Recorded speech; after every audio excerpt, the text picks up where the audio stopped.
Boa noite, pessoal. Estão me ouvindo bem?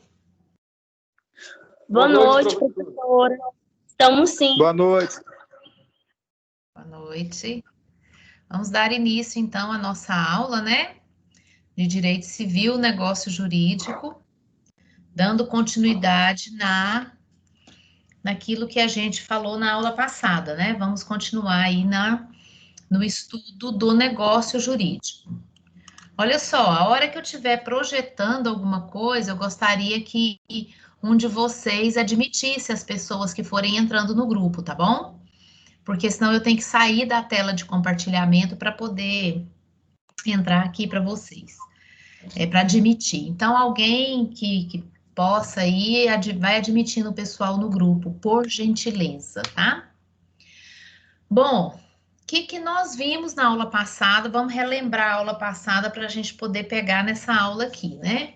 A aula passada, então, a gente entendeu e viu como que funciona o fato jurídico. Antes mesmo da gente entrar no negócio jurídico, né? A gente tem que ver como é que funciona, então, o fato jurídico. E aí eu passei para vocês esse mapa mental aqui, esse fluxograma, para a gente entender aonde que fica o negócio jurídico aí dentro da ordem civil, né? Então, primeiro a gente teve que entender o que é o fato jurídico. Todo fato é fato jurídico, né? Quem puder admitir aí, quem está entrando, por gentileza, faça isso. Então, todo fato é um fato jurídico? Não, né? Ou sim. O fato jurídico ele pode ser natural ou uma ação humana, né? O fato natural pode ser ordinário ou extraordinário, e ainda assim ele é considerado fato jurídico. Por quê, gente? Porque de alguma forma o fato natural, tanto ordinário quanto extraordinário, vai ter consequências na ordem civil, na ordem jurídica. Por isso que o fato natural, ele pode ser tanto ordinário quanto extraordinário, e ele é considerado um fato jurídico. Vocês lembram que a gente deu exemplo do que é o fato natural ordinário, o fato natural extraordinário? Isso aí tá tudo fresquinho na cabeça de vocês? Podemos seguir, né? Então, aí a gente passa para o que não está dentro exatamente da ação humana, aí a gente passa, então, para a ação humana. E a ação humana vai ser fato jurídico? Sim, tanto se ela for lícita, uma ação humana lícita, quanto se ela for uma ação humana ilícita, ela vai ter consequências na ordem jurídica, por isso que ela é considerada fato jurídico. E a ação humana lícita ainda, ela pode se dividir em ato jurídico em sentido estrito, que é o não negocial, e o negócio jurídico. Então, aqui que entra o nosso estudo de fato, que é o negócio jurídico. A gente só pode adentrar no estudo do negócio jurídico depois que a gente entende tudo sobre o fato jurídico. O que é fato jurídico, como que ele se divide, como que se dá o ato jurídico. Então, após isso, que a gente desmembra tudo, e a gente chega no negócio jurídico, e chega num conceito de negócio jurídico, e aí sim é que começa o nosso estudo do negócio jurídico. Então, hoje a gente vai começar falando sobre o negócio jurídico, turma. E aí, só para a gente dar aquele pontapé inicial, o que é o negócio jurídico que a gente falou aqui a aula passada? Vocês lembram? Tem alguém com o microfone aberto aí, dá eco aqui para mim, tá? Negócio jurídico, gente, nada mais é do que uma relação jurídica, né, que decorre da manifestação da vontade das partes. Então, a grande diferença do negócio jurídico com o ato jurídico em sentido estrito, que ambos são uma ação humana lícita, mas a grande diferença dos dois aqui, ó, ato jurídico e negócio jurídico, é que no negócio jurídico, a manifestação da vontade para os efeitos do negócio que se quer. E no ato jurídico em sentido estrito, você não manipula a eficácia, ou você não manipula o resultado do que você está fazendo, porque você não está negociando com ninguém, não é uma manifestação de vontade negocial. Então, os efeitos do ato jurídico em sentido estrito, eles estão disciplinados na lei, na própria lei está disciplinado. Agora, o negócio jurídico não. Como ele é uma manifestação de vontade negocial entre as partes, então, por isso que ele é negócio jurídico, porque as partes compõem o negócio e dentro dessa composição eles escolhem como que querem que esse negócio aconteça e como que vai realizar e como que é até o final disso daí, tá? Até concretizar. Se não concretizar, o que que acontece? Tem muitos negócios, né, que inclusive prevê isso. Então, isso é negócio jurídico, quando as partes podem compor, quando as partes podem negociar toda a questão aí da realização do próprio negócio, da concretização do negócio. E aí, quando a gente entra dentro do estudo do negócio jurídico, o próprio código vai disciplinar regras básicas do negócio jurídico, tá? E ele começa no artigo 104. No artigo 104, quer ver? Vamos lá para o Código Civil. Quem tiver o Código Civil aí, acompanha comigo, eu vou colocar aqui na tela também para vocês verem. Eu vou até colocar o finalzinho do 103, que nós estudamos o semestre passado até o 103. Tá vendo aqui que a última aqui é dos bens públicos, a gente estudou aqui tudo sobre os bens públicos e tal, encerramos a parte de pessoas e bens aqui.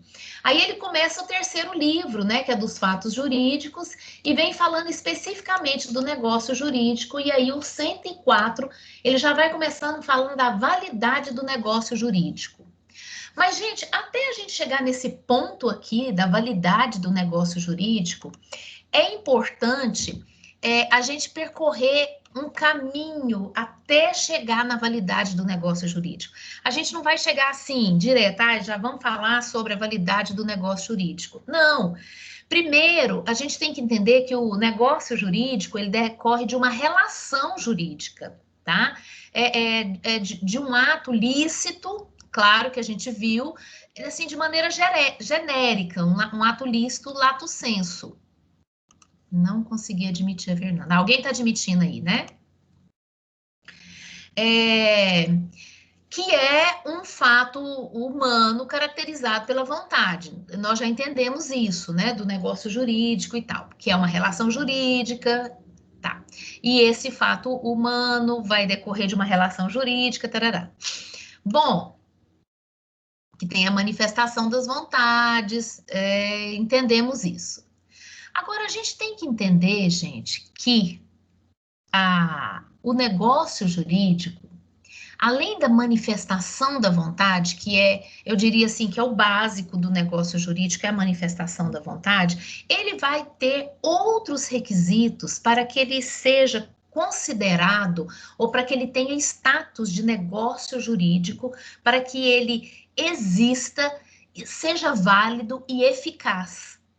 Então, essas três palavras que eu falei, negócio jurídico, exista, seja válido e eficaz, são três pressupostos, ou são três degraus básicos e importantes e imprescindíveis para a caracterização do negócio jurídico. Então, primeiro eu tenho que entender o quê? Que negócio jurídico e ato jurídico em sentido estrito, o que vai diferenciá-los é a manifestação da vontade de cada um deles, a manipulação da vontade em cada um deles e a consequência no final de cada um deles, tá? Mas aí agora eu já estou dentro do campo do negócio jurídico, agora eu já estou falando do negócio jurídico em si, e aí eu tenho um caminho de requisitos para que eu reconheça, para que seja reconhecido, seja validado esse negócio jurídico. E é aqui que começa a nossa aula de hoje, tá? Que são os degraus que passa o negócio jurídico para que ele, então, possa ter esse status e ter essa valoração de negócio jurídico, tá?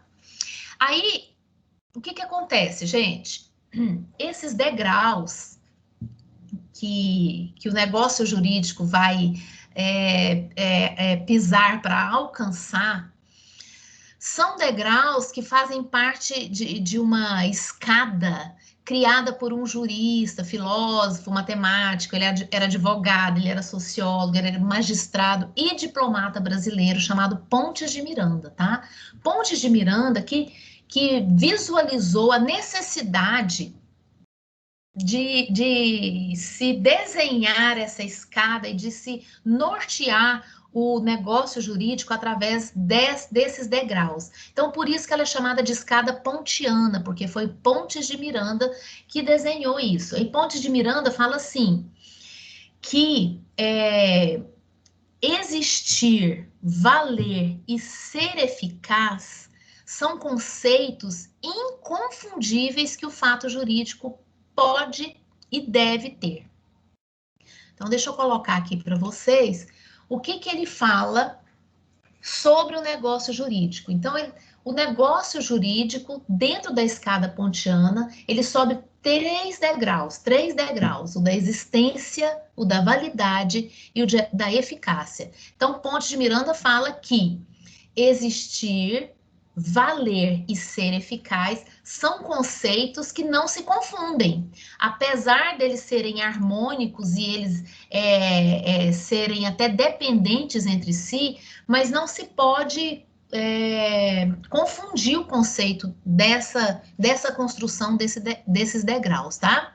Então, a partir desse plano, dessa dimensão, tem autores que vai falar que são dimensões do negócio jurídico, outros autores vai falar que são planos do negócio jurídico, mas, na verdade, Pontes de Miranda criou degraus da escada pontiana, tanto é que é chamado de escada, porque são degraus que o negócio jurídico vai subir para ele ser 100% efetivo, 100% concretizado, ele tem que passar por esses degraus, que na verdade são requisitos. E esses requisitos, eles vão se complementando, à medida que a gente vai subindo os degraus, eles vão se complementando, tá? O da existência, o da validade, o da eficácia. Então, olha só, um conceito dele aqui. Negócio jurídico é uma relação jurídica que decorre da manifestação de vontade negocial das partes, ok? E para ser considerado existente, válido e eficaz, ele segue os degraus da chamada escada pontiana. Então, o melhor conceito para a gente poder entender a escada pontiana é isso daqui, que ele vai subir esses degraus para que o negócio seja considerado existente, válido e eficaz. E como que funciona esses planos ou esses degraus, essa escada? É exatamente assim a escada pontiana, gente. Nós temos dentro da escada pontiana os requisitos de existência, os requisitos de validade e os requisitos de eficácia do negócio jurídico. Então, a famosa escada pontiana, e isso aqui vocês têm que entender, gravar e guardar muito bem lá na memória de vocês. Por quê? Porque isso daqui é pressuposto básico para quando vocês forem estudar obrigações, que é a próxima disciplina, e contratos, tá? Então, tudo vai nascer da escada pontiana, tudo vai nascer dos degraus, dos planos ou das dimensões que Pontes de Miranda criou a partir do Código Civil, a partir do artigo 104, ele então entendeu que tinha esses degraus para que o negócio jurídico alcance a plenitude dele, tá? Então, são esses três os planos da eficácia jurídica, do negócio jurídico. Vamos entender aqui, olha só. No plano da existência, nós temos agente, objeto, forma e vontade. Gente, esse é o primeiro degrau, é o primeiro. Sem subir o primeiro, você não sobe os outros. Vamos entender isso aqui. É muito intuitivo, muito simples da gente entender. Olha só. Como que eu vou falar de um negócio jurídico sem a existência dos agentes? E quem são os agentes? Quem são esses agentes do negócio jurídico, gente?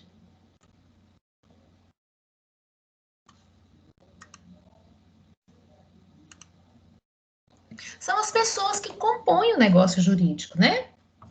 Então, são as partes. O agente do negócio jurídico são as pessoas que compõem o negócio jurídico. Então, se no negócio jurídico eu não tenho as partes, o negócio jurídico ele não é inválido ou ele não é ineficaz, ele é inexistente. Se eu não tenho partes para compor o negócio jurídico, é um negócio jurídico inexistente.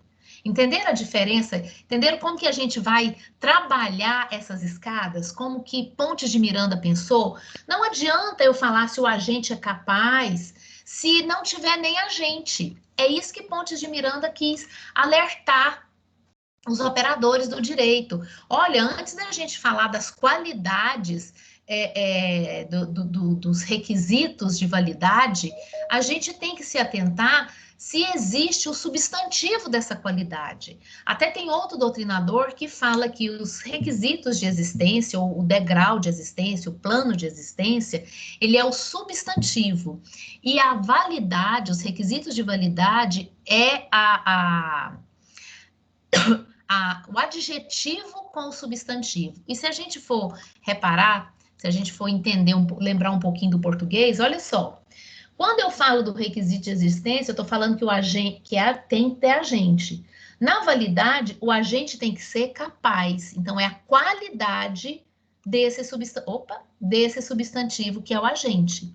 Então, para quem gosta um pouquinho de português ou tem facilidade, ou entendeu isso que eu falei, lembra sempre que os requisitos de existência vai ser o substantivo, o requisito de validade vai ser o adjetivo junto com o substantivo. Ele vai adjetivar, ele vai dar qualidade para o substantivo. Então, o agente vai ser capaz, o objeto vai ser lícito, possível, determinado, a forma vai ser livre ou prescrita em lei, tá? E a vontade vai ser livre de boa fé, consciente, voluntária, livre de boa fé. Então, o requisito de validade, você só vai chegar no requisito de validade se você passou antes pelo requisito de existência. Quer ver? Vamos voltar aqui para o requisito de existência. Então, quando eu falo que o negócio jurídico o primeiro pressuposto que eu tenho que verificar no negócio jurídico é o pressuposto de existência, e o primeiro aqui que eu vejo é o agente. Quem são os agentes? É quem participa do negócio, são as pessoas. Se não tiver quem contrata ou quem é contratado, não tiver as partes, eu tô falando de um negócio que não existe, tá? O próximo ponto é o objeto.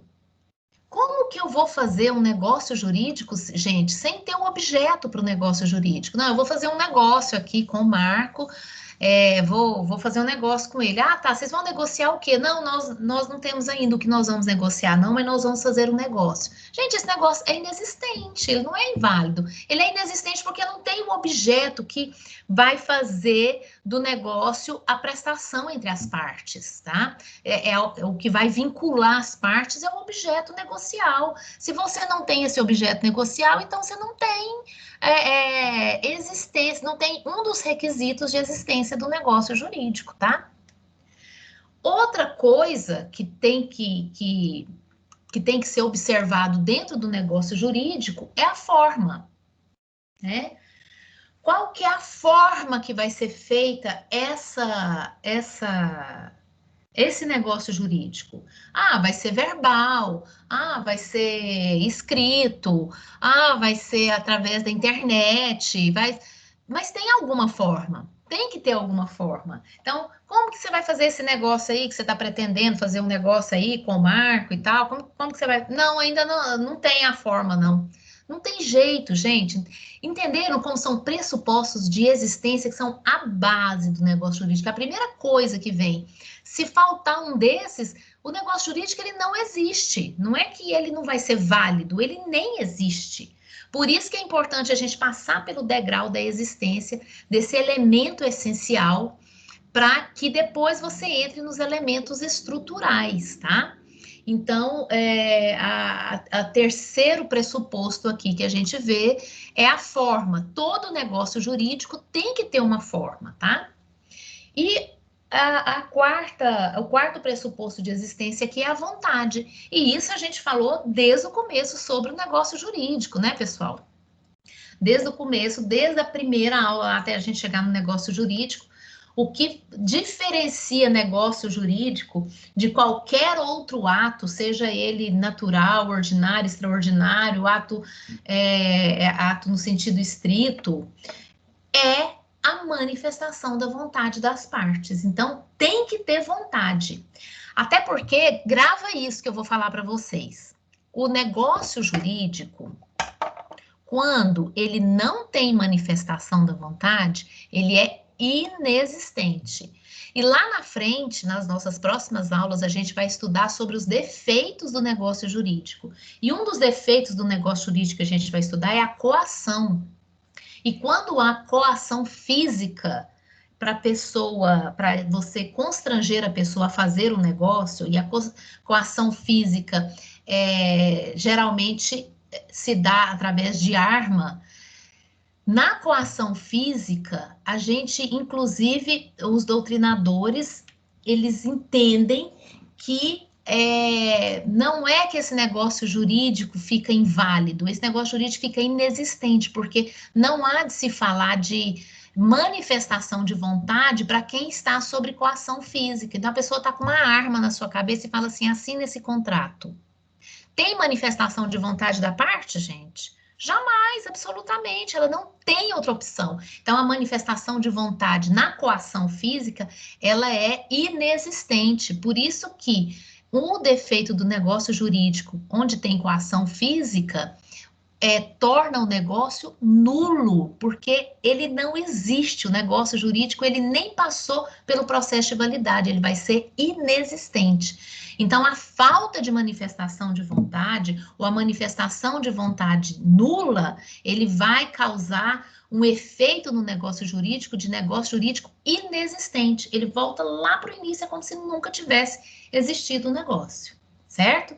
Então, esse é o plano de existência do negócio jurídico, tá? Esses são os requisitos de existência do negócio jurídico. Aí nós temos os requisitos de validade. Aí os requisitos de validade já estão dentro da lei. Porque os requisitos de existência, turma, quando a gente estuda os requisitos de existência, o que Pontes de Miranda fez? Ele tirou de dentro dos requisitos de validade o requisito de existência, porque ele falou assim, tá misturado aqui. A ideia dele foi mais ou menos isso, ó, misturaram os requisitos de existência e validade. Então, deixa eu tirar de dentro da validade a existência. Então, o degrau, ou o plano, ou a dimensão do requisito de existência do negócio jurídico, ele é uma construção doutrinária, ele não está exatamente dentro da lei como o requisito de validade está. Quer ver como o requisito de validade está dentro da lei? Vamos voltar lá para o Código Civil. Olha lá. Olha o 104. A validade. Olha isso aqui. Ele já começa falando, então, do requisito de validade. E aí ele fala, a validade do negócio jurídico requer agente capaz. Tá vendo que o agente está aqui? Então, aqui ele está falando que, além de ser agente, ele tem que ser capaz. E aí a gente vai estudar sobre a capacidade. Vamos lembrar o que são as capacidades, né? Objeto, lícito, possível, determinado ou determinável. E aqui, o objeto, tá vendo que faz parte do degrau lá da existência? Tá vendo como aqui eu tenho o substantivo com os adjetivos? E a forma prescrita ou não defesa em lei. E a vontade vai ser falada aqui a partir do 109 não, desculpa. 110 até o 114 vai ser a manifestação da vontade. Então, a vontade não entra como um tópico aqui da validade, mas ela está celebrada dentro do Código Civil, foi recepcionada pelo Código Civil, não temos dúvidas que ela foi recepcionada pelo Código Civil, mas como requisitos que o 104 traz, o 104 traz apenas o agente capaz, o objeto lícito possível, determinado e determinável, e a forma prescrita ou não defesa em lei. Então, esses são os 3 requisitos legais, mais o 4, que é a vontade. Então, vamos falar um pouquinho sobre esses requisitos, e eu gostaria que vocês fossem anotando à medida que eu for falando, porque esse aqui eu vou explicar um pouquinho sobre cada um deles. Olha só, tá vendo? A validade do negócio jurídico requer agente capaz, a validade. Então, nós vamos falar agora dos pressupostos de validade. Deixa eu voltar aqui. Agente capaz. Pessoal, quem que é o agente capaz? Quando o código fala assim, agente capaz, ele está se referindo àquela capacidade plena. Lembra que lá no artigo 3º vai falar da capacidade relativa, e o artigo 5º do Código Civil, tá? Tudo a gente está falando do Código Civil. E o artigo 5º vai dizer quando cessa a menoridade por completo. Então, aqui, quando ele fala o agente capaz, ele está falando daquele que tem a capacidade plena. E quem tem a capacidade plena é aquele indivíduo que já completou 18 anos. Então, o requisito para a capacidade plena para o nosso Código Civil é um requisito cronológico, né, biológico. 18 anos já se atinge a capacidade plena. Então, aqui está falando que para que o negócio jurídico tenha validade, o agente tem que ser capaz, tá? Tá. Mas isso, então aquele que não tem a capacidade plena não pode celebrar um negócio jurídico? É isso, será que o código está falando? O que vocês acham? Não, não é isso que o código está falando. O código está dizendo que o agente tem que ser capaz. E eu posso suprir a capacidade daquele agente que ainda não tem capacidade plena? O código me dá essa alternativa, aquele que é menor, que não tem a capacidade plena, ele pode celebrar um negócio jurídico se a capacidade dele for suprida de alguma forma. Existe alguma forma de suprir essa lacuna da capacidade plena dele? Sim, nós estudamos isso o semestre passado, lembra? Até 16 anos, o menor vai ser representado. Então, se ele tiver representação, ele pode celebrar o negócio jurídico. E aí, quem vai assinar, quem vai responder por ele é aquele representante legal dele. Entre 16 e 18 anos, a regra é que o menor deve ser assistido, tá? E aí,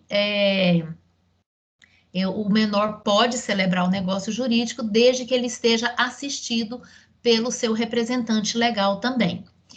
Os casos do negócio jurídico celebrado pelo agente totalmente incapaz, né, ou absolutamente incapaz, que é menor de 16 anos, vai ter uma consequência. Então, menor de 16 anos que não está devidamente suprida a sua capacidade e celebrou o negócio jurídico, a consequência diz que o ato dele será nulo. A gente vai estudar isso mais para frente, mas só para te dar já uma pincelada sobre isso.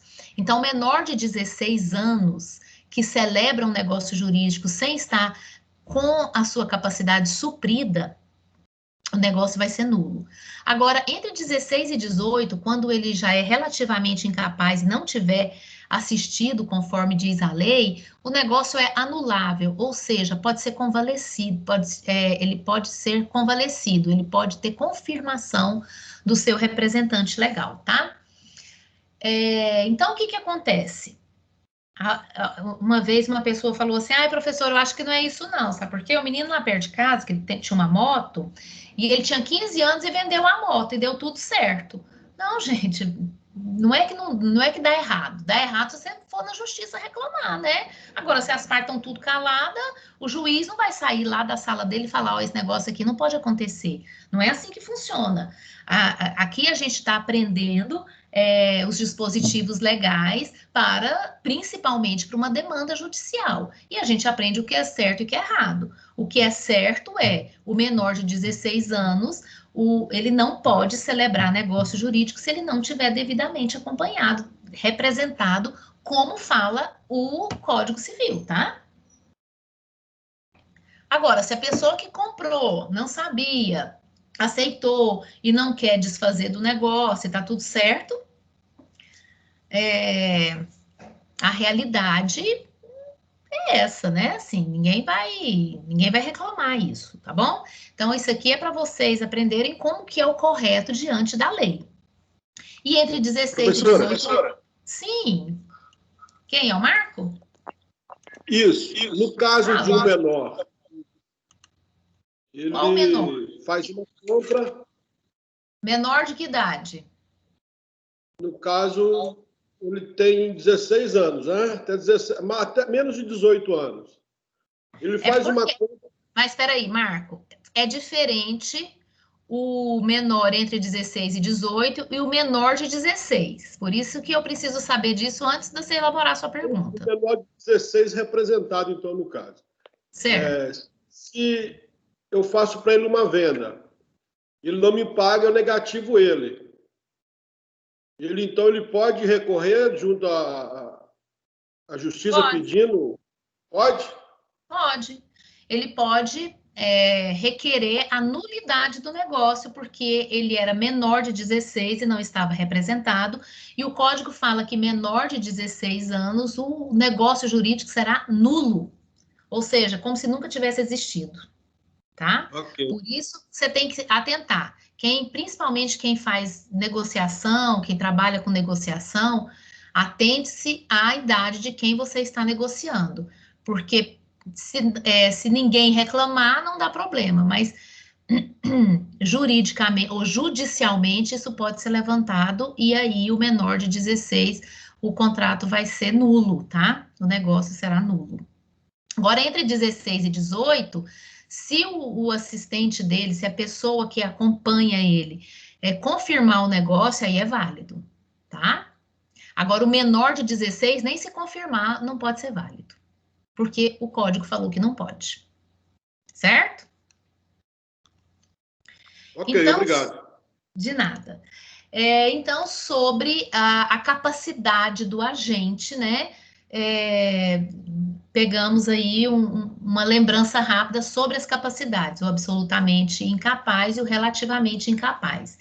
E aí, o 105, o artigo 105, vamos lá para o código, artigo 105. O artigo 105 vai falar sobre esse agente capaz. Olha só o que o 105 fala. A incapacidade relativa de uma das partes não pode ser invocada pela outra em benefício próprio, nem a proveitos cointeressados capazes, salvo se, neste caso, for indivisível o objeto do direito ou da obrigação comum.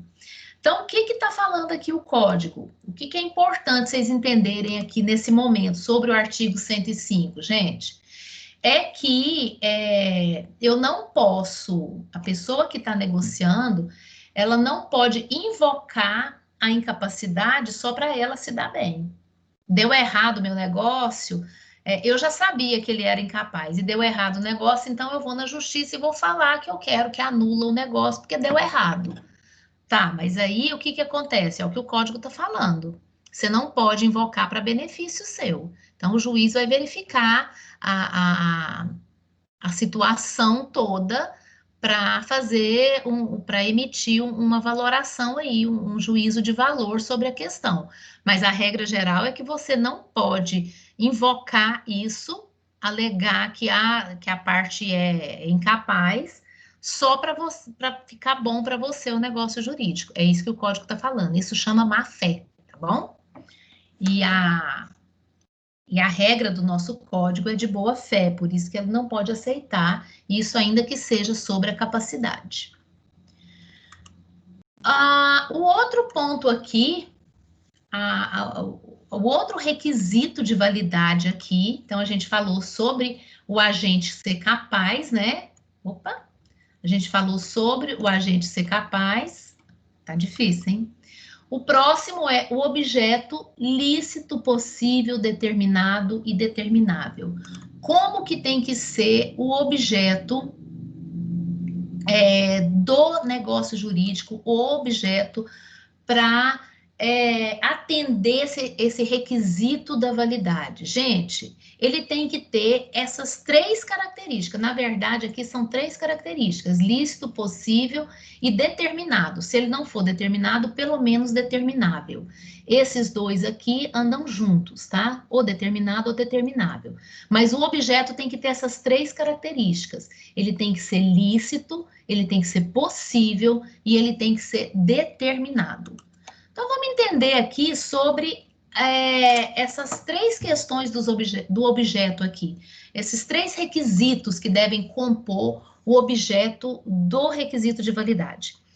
A primeira coisa, o objeto ser lícito. Bom, gente, isso daí é quase que intuitivo, né? Eu não posso negociar um objeto que seja ilícito. Como que eu vou saber o que é lícito, o que é ilícito? Primeiro, lá no artigo 3º da LINDB, que nós estudamos, ninguém se excusa da lei alegando desconhecê-la. Então, eu não posso dizer que eu não sabia que a cannabis era ilegal. Não, você não pode falar isso, por quê? Porque existe uma portaria da Anvisa dizendo quais são as medicações ou quais são os produtos que são permitidos negociar e os que não são permitidos negociar.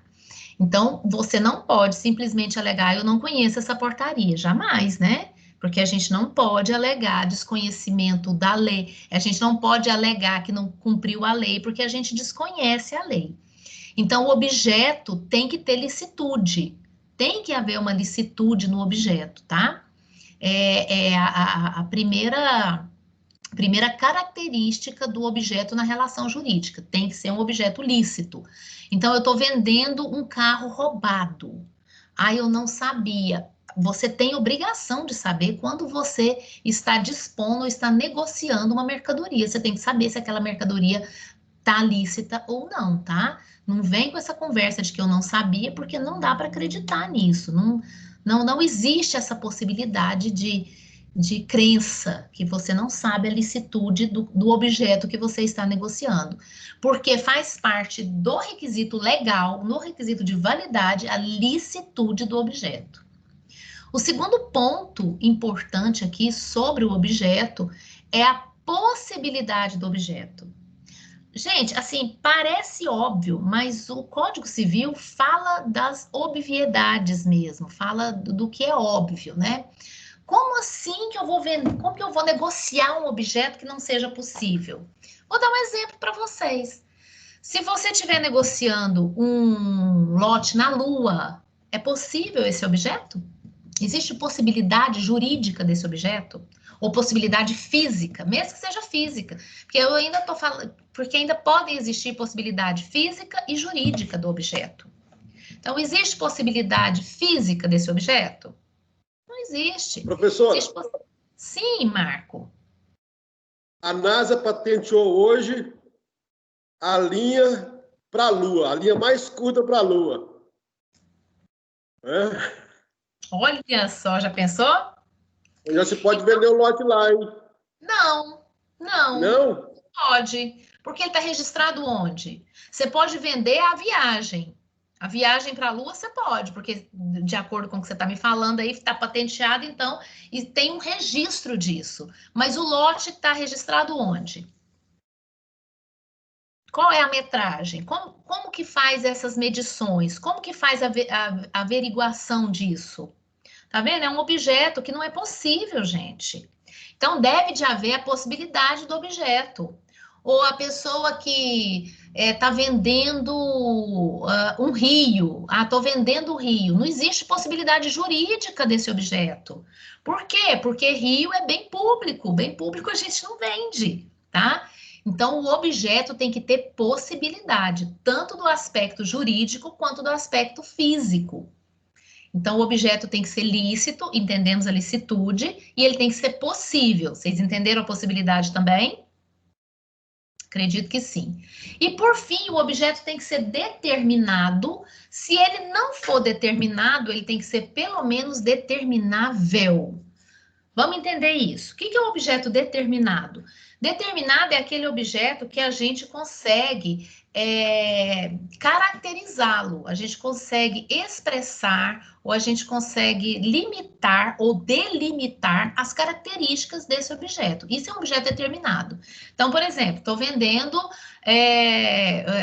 um celular. O celular, a marca do celular é um Samsung, é um S7, é não sei o que, o tamanho, a cor, a quantidade de memória. Estou determinando o objeto. Isso é um objeto determinado. Então, o negócio jurídico, para ele se encaixar no plano da validade, porque o objeto existe, mas para ele se encaixar no plano da validade, ele tem que ser lícito, possível e determinado. E aí eu tenho que determinar as características do objeto. Mas pode acontecer de algum objeto que está sendo alvo da negociação ou da relação jurídica que eu não consigo determinar exatamente todas as... identificar a característica individual de cada objeto. Por exemplo, quando eu estou falando de uma plantação de soja, de arroz, de feijão, eu não consigo identificar as características individuais. Por isso que eu chamo de objeto determinável. O objeto determinável, ele tem que ser determinado, pelo menos, do ponto de vista deixa eu pegar aqui. Tá lá no código. Deixa eu chamar o código aqui que a gente vê. Ele tem duas características para ele ser determinado. Peraí. Não. Alguém admite aí, por favor? Das obrigações aqui. Obrigação de estar coisa incerta.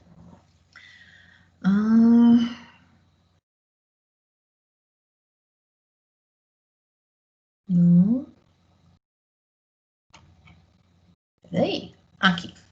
Olha aqui, gente, o objeto determinável, ele vai ser indicado ao menos pelo gênero e pela quantidade. Então, é isso que acontece quando a gente está negociando esses produtos da agropecuária. Eu tenho que determinar pelo menos o gênero, arroz, agulhinha, ou soja tipo não sei o quê, ou feijão carioca, e a quantidade, 500 sacas, 1000 sacas, 2 sacas, tá? Eu não posso identificar, eu não posso determinar a característica individual de cada objeto, né? De cada grãozinho de arroz. Mas eu posso determinar pela quantidade e pelo gênero. Isso é chamado de objeto determinável. E aí o código aceita. Isso passa pelo requisito de validade do negócio jurídico, certo? Entenderam, então, a questão do objeto determinado ou determinável, turma? Ficou claro? Na hora eu perdi a palavra aqui, mas depois a gente achou, né? Então, esse é o segundo requisito de validade do negócio jurídico. O objeto ser lícito, possível, determinado ou determinável. A terceira característica aqui, gente, é a forma. É a forma. O código vai falar, ó, forma prescrita ou não defesa em lei.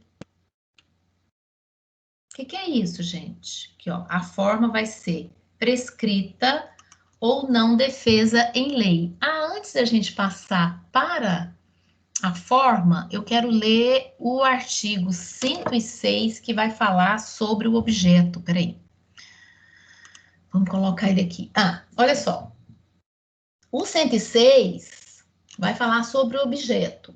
A impossibilidade inicial do objeto não invalida o negócio jurídico se for relativa. Então, se essa possibilidade for relativa, tá? Ou se cessar, ou seja, se essa impossibilidade cessar antes de realizada a condição a que ele estiver subordinado, tá? Isso quer dizer o quê, gente? Isso quer dizer que pode até ser que o negócio jurídico seja realizado com uma possibilidade inicial do objeto. Tá? Eu tô negociando um objeto que por hora, tipo o lote na Lua, né? Tô comprando o lote na Lua, mas inicialmente eu ainda não tenho as diretrizes lá, ou as marcações. Mas até terminar o negócio jurídico, que vai demorar 2 anos, eles já fizeram todo o mapeamento lá e eu já vou saber aonde que é meu lote. Então, é possível sim, tá? E é isso que o 106 está falando. Então, que a impossibilidade inicial só vai ser aceita se for relativo. Não, é impossível, mas dá para suprir. Ou se cessar essa impossibilidade antes de terminar o negócio jurídico, tá? Isso que o 106 está falando aqui para gente. Agora, continuando aqui, então, na forma nos requisitos de validade, vamos falar da forma, que é prescrita ou não, ou não defesa em lei. Eu escrevi aqui errado, gente. Ou não prevista em lei. Não, tá certo. Mas é porque o código fala prescrita ou não defesa em lei. E aí eu quero trabalhar essa frase aqui com vocês, gente. A forma é prescrita ou não defesa em lei. É uma coisa que vocês vão ver muito, assim, dentro do Código Civil, essa palavra que não é defesa, não é defesa. Então, para começar, a gente tem que entender o significado disso. Quando o Código está falando não defesa, ela está falando que não é proibido, tá? Essa defesa, essa palavra defesa, está falando de proibição. Então, voltando aqui para o Código, a forma prescrita ou não defesa em lei. Então, aqui eu tenho 2 formas de negócio jurídico. Aqui ele está me falando de 2 formas que é possível negócio jurídico. Enquanto o objeto eu tinha 3, na forma eu tenho 2 maneiras aqui de fazer, de realizar o negócio jurídico. A primeira ele fala da forma prescrita em lei, ou a forma não proibida pela lei. Então, são 2 formas. Ou uma forma que a lei prescreve, que a lei fala que tem que ser, ou que a lei não proíbe fazer, não fala nada. Eu quero que vocês gravem que, no negócio jurídico, a regra geral é da forma livre, é da forma não defesa em lei. E isso está lá no artigo 107, vamos lá no artigo 107. A validade da declaração da vontade, então eu estou falando aqui do negócio jurídico, não dependerá de forma especial. Então, isso daqui está me dizendo o quê? A regra geral é a forma livre. Isso aqui eu estou falando da regra geral, não dependerá de forma especial. A não ser, com exceção, que é esse senão aqui, a não ser quando a lei expressamente exigir. E aí, na sequência, ele já vem falando de disposições que o próprio código já vai me falar como que é essa forma aqui, gente.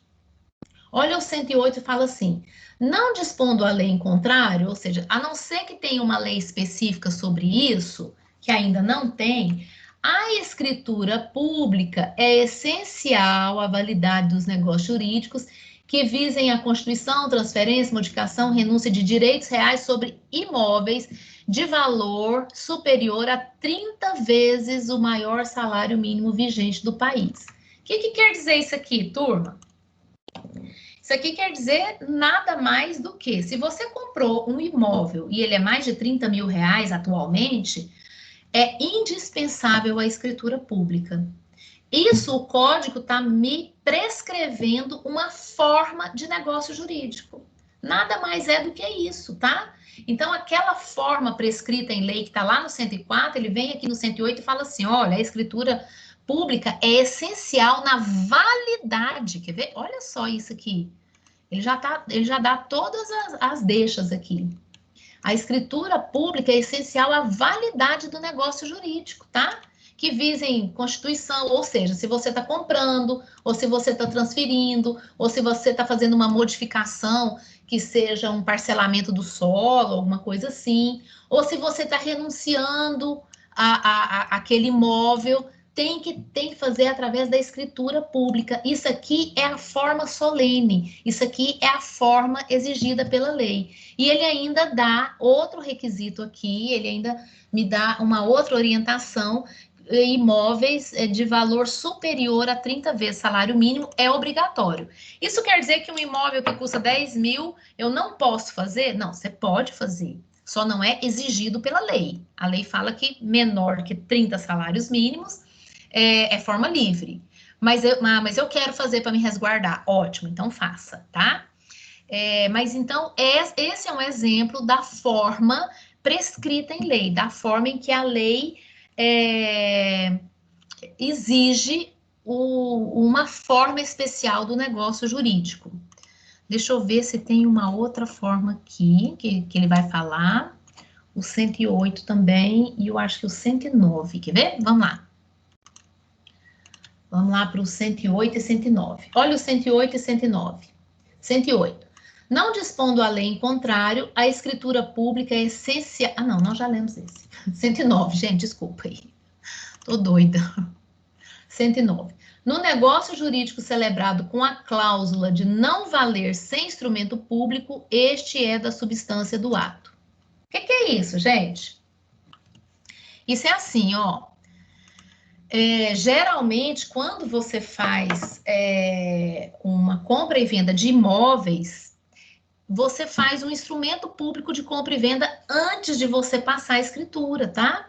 Então, e aí a lei está aqui falando, o Código Civil está falando exatamente que você pode celebrar um negócio jurídico de não valer sem o instrumento público. E se você fizer isso, essa vai ser a substância do ato, ou seja, isso vai ser importante para a anulação desse negócio jurídico. Então, a lei só está regulamentando aquilo que as partes, porventura, tiverem feito antes, tá? Isso aí é só uma forma de resguardar o combinado entre as partes. Então, essa é a forma prescrita ou não defesa em lei. Então, deixa eu ver se tem uma outra coisa aqui.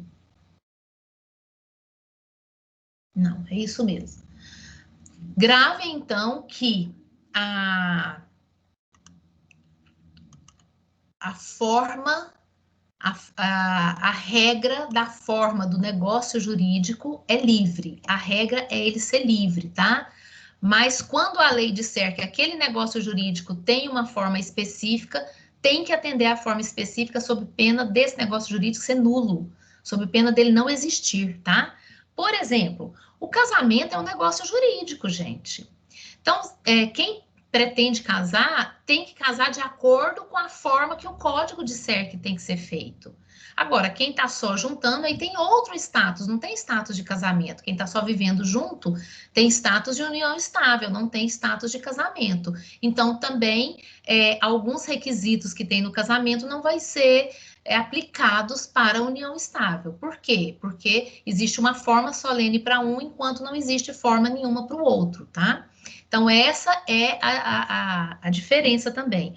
Outra coisa, o testamento é um negócio jurídico que exige uma forma específica pela lei. A lei fala como que deve de ser o testamento, deve ser lavrado em cartório, com tantas testemunhas, não sei o quê. Então, um papel que a pessoa escreve e só assina, ela não vai ter status de testamento. É claro que ela vai ser considerada como disposição de última vontade da pessoa, mas status de testamento, não. Pode ser reconhecido? Pode ser reconhecido. Foi, inclusive, salvo engano, o que aconteceu com aquela... eu nem sei o nome dela. Aquela que era viúva do Marcos Paulo, aquele ator e diretor de televisão. E aí ela entrou requerendo metade dos bens dele, mas no testamento... Não, como é que é? Só que ele não tinha deixado nada, não tinha testamento. Mas ela tinha uma declaração de última vontade dele escrita no papel, e ela queria que aquilo fosse reconhecido como testamento. Então, em primeiro momento, ele não foi reconhecido como testamento. Até onde eu acompanhei, ainda não tinha sido reconhecido, tá? Eu não sei como é que tá agora. Mas por quê? Porque testamento tem uma forma solene, e tem que ser respeitada a forma que o código falou, que é para fazer aquele negócio jurídico, ok? Então, a regra geral, a forma do negócio jurídico é livre. Agora, quando o código falar, quando tiver prescrito em lei, então tem que obedecer à lei, certo? Bom, o último requisito de validade aqui do negócio jurídico é a vontade, ser livre, consciente e voluntária.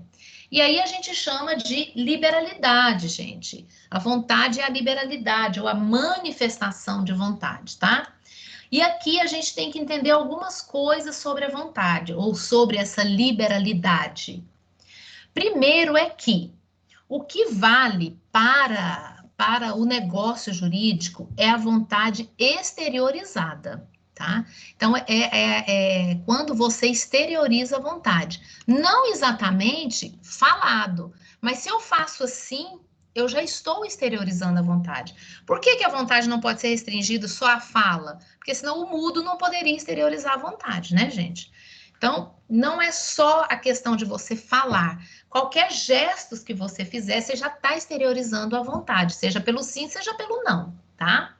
Então, assim, do ponto de vista do negócio jurídico, a exteriorização dessa vontade é a validade suprema, é a validade máxima, é a regra geral, é a exteriorização da vontade, ou a manifestação da vontade.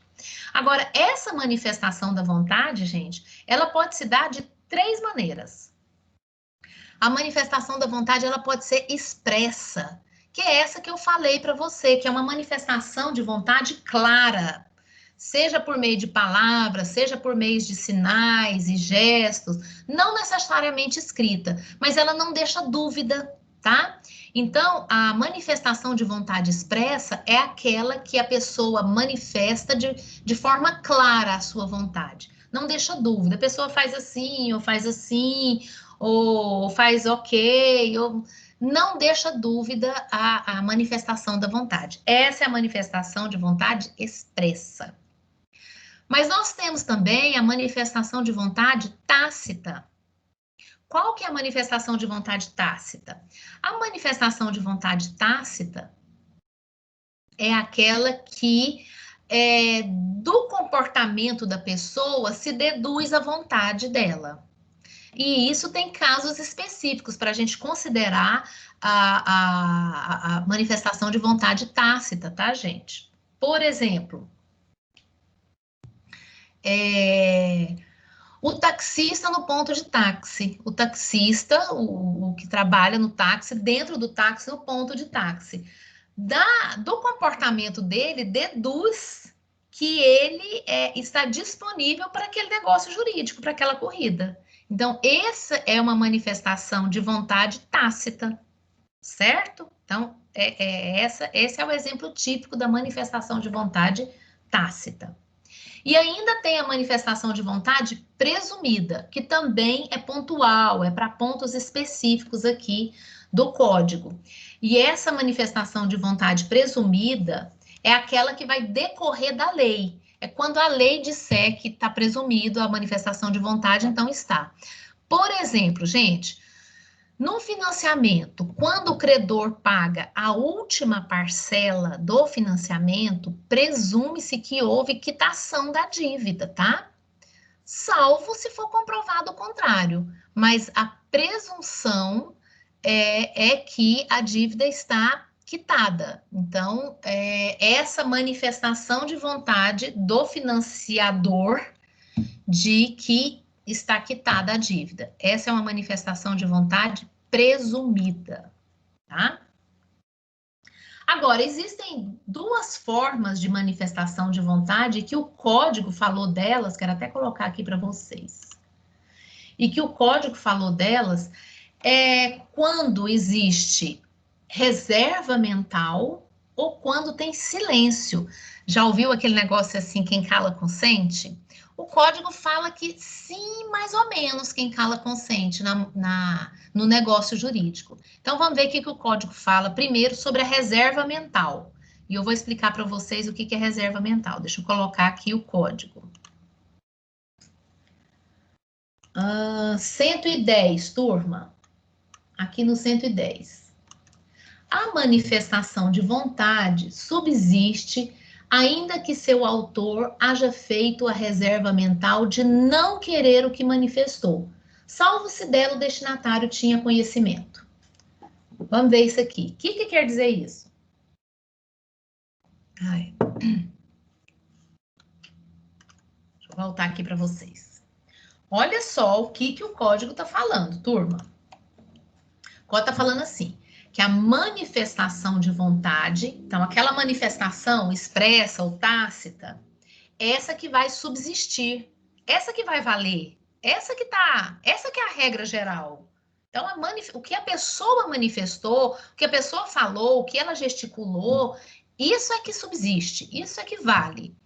Ainda que o autor haja feito reserva mental de não querer o que manifestou. Então, assim, ó, eu estou fazendo um negócio, a pessoa perguntou, eu fiz, assim. Mas na minha cabeça, eu pensei assim, eu não vou fazer esse negócio jurídico, eu não vou concretizar esse negócio jurídico, não vou. Não quero, não vou, não posso, não vou. Aí, esse imbróglio foi levado na justiça. E aí o juiz, né, vai verificar lá as questões, vai falar assim, escuta, você manifestou a vontade que queria. Aí eu vou dizer, mas eu fiz reserva mental, excelência, de que eu não queria. O que o código está falando? A regra geral. Que o que vai valer não é a sua reserva mental, o que vai valer é o que você manifestou. A regra geral é essa. Salvo se... Aí tem sempre uma exceção para ferrar a vida da gente, né? Aí, salvo se, ou o que é salvo se? Exceção, turma. A gente pode trabalhar numa exceção se o destinatário tinha conhecimento dessa reserva mental. O que quer dizer isso? Quer dizer que eu estou fazendo um negócio, vou dar um exemplo assim bem simplório, para a gente poder entender isso que o código quis montar. Eu tenho lá um relógio que foi da minha avó. Nossa, é um relógio antigo, de ouro e tal, uma joia de família. Mas aí eu tenho uma colega que gostou muito do relógio. Nossa, ela quer por tudo. E aí ela vive me assediando por conta desse relógio. Mas ela sabe que é um relógio da minha avó, é uma joia de família, que eu tenho apego, que eu fui criada com vó, que não sei, sabe aquela história toda. Mas aí, de tanto ela me apurrinhar, né, me apoquentar as ideias, eu falei, tá bom, então eu vou vender. Não, então eu pago tanto. Não, ok, então estamos combinados, vou fazer o negócio. E na hora de entregar, ou por algum motivo, o negócio não dá certo, ela vai na justiça. Ela vai na justiça e fala, ó, excelência, eu comprei o relógio, tá aqui as testemunhas, que ouviram ela falando que queria, que aceitava vender o relógio e tudo. E aí o juiz vai perguntar para mim, e por que você não fez o negócio, né? Em outras palavras, né? Bem simplesinho assim o exemplo. Vou falar, excelência, porque é uma joia de família. Eu fiz reserva mental de que eu não ia fazer. Eu só manifestei, eu só exteriorizei a vontade para ela me deixar em paz. E ela sabia que eu fiz a reserva mental. Nessa hora eu desmontei todo o processo da outra pessoa. Que aí o juiz vai perguntar para outro, você sabia que ela tinha feito reserva mental? Você tinha conhecimento dessa reserva mental? A pessoa, se for honesta, vai falar, eu imaginei que sim, né, excelência, porque é uma joia da avó dela, era muito apegada. Ela pode ser que dentro dela ela falou mesmo que não ia fazer o negócio. Pronto, nesse caso, sim. aí a reserva mental vale. Se a outra pessoa sabia que eu tinha feito reserva mental, ok, validou. Agora, convenhamos, né, gente? Super difícil da gente comprovar isso, tá? Mas, de qualquer forma, o código tem que dar subsídios para todos os tipos de situação possíveis. Então, ele deu subsídio para a reserva mental. A regra geral é que a reserva mental não vale. O que vale é a manifestação da vontade, a não ser que o destinatário ou a outra pessoa saiba da reserva mental. Aí, ferrou, de verde e amarelo, certo? Bom, então essa é uma situação da manifestação da vontade.